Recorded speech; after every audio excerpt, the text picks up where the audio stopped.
ভগবানের রূপ এত সুন্দর যে রূপ দর্শন করে সাধারণ মানুষ তো দূরের কথা, দেবীগণ দেবস্ত্রীগণ তারা পর্যন্ত মোহিত হয়ে যায়।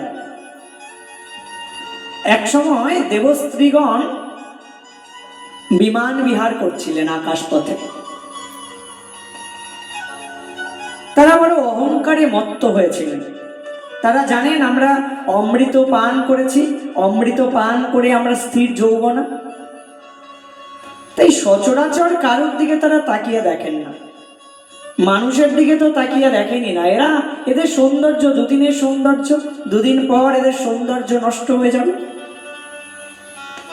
দেবস্ত্রীগণ যেন তাদের রূপ সৌন্দর্য নিয়ে বড় বড় অহংকারে মত্ত হয়ে রয়েছেন,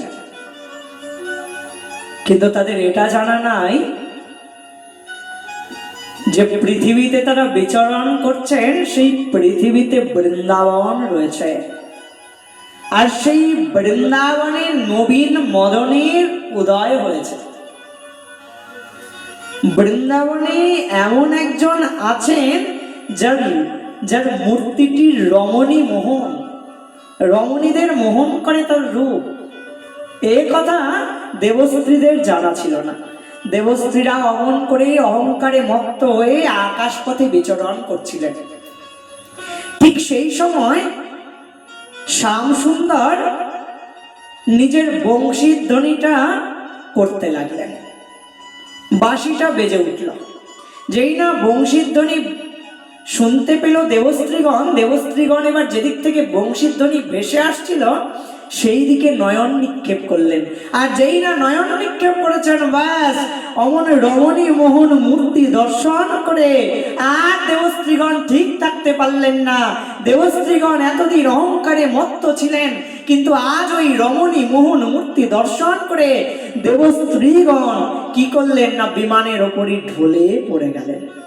হা হা, আমার ভগবানের রূপ এমন জানো, দেবস্ত্রীগণ পর্যন্ত মোহিত হয়ে যায়, যার রূপের কোনো তুলনাই হয় না।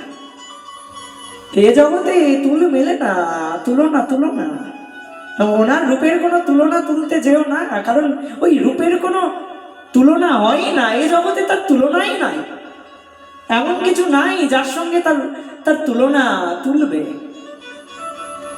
এমন আমার ভগবানের রূপ, যে রূপের কোনো তুলনাই হয় না।